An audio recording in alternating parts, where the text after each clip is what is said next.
Hello everyone, welcome all to Exam Trials. Today is the second video about theories of intelligence. In this video, I am going to talk about two-factor theory of intelligence. So, let's begin our session. Two-factor theory of intelligence. In Hindi, it is called Do Karak Siddhant. This theory is also known as eclectic theory, advocated by Charles Spearman, who was an English psychologist, and he developed this theory in 1904. He is known as the father of factor analysis. After many tests and studies, he said that intelligence or intellectual abilities were made up of two factors. One factor is general ability or common ability, which is known as G factor. Second one is group of specific abilities known as S factor, and this view is popularly known as two-factor theory of intelligence, that is G factor and S factor. Now let's learn about these two factors in detail. What is G factor? Generally, G factor represents the native intelligence or universal inborn ability.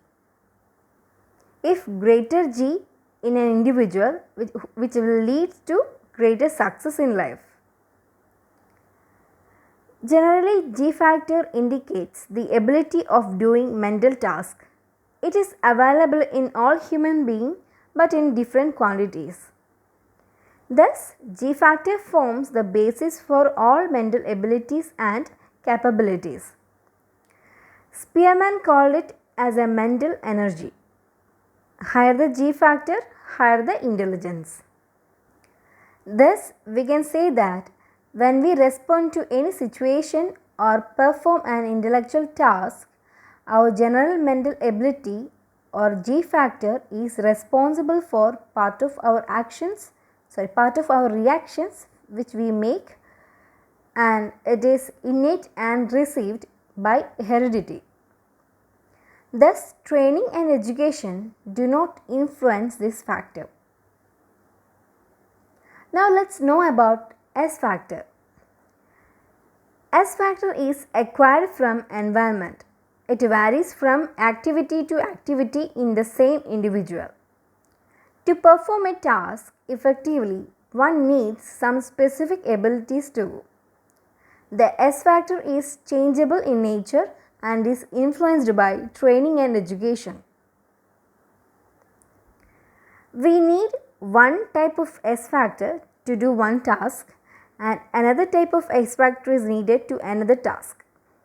For example, a person may have high S factor for mathematics and low S factor for literature, and another low S factor for dancing, etc.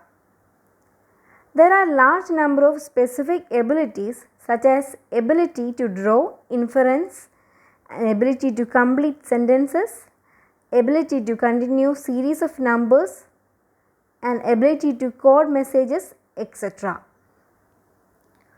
Here is a simple diagrammatic representation of eclectic theory.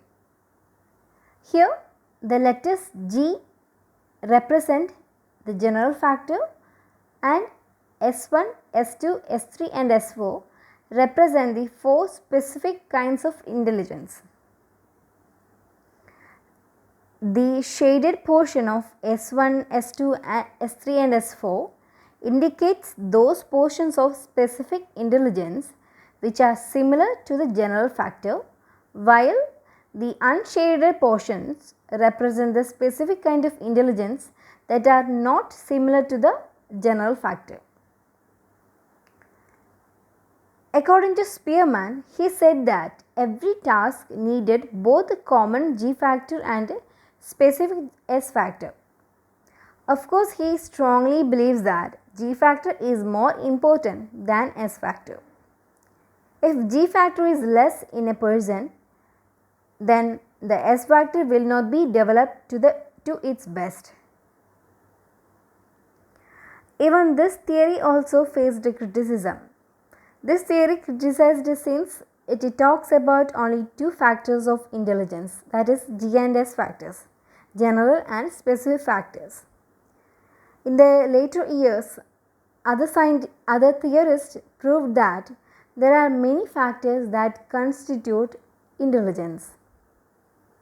So, in the upcoming videos, we are going to learn about what are the other types of theories of intelligence. So, stay tuned. Have a good day.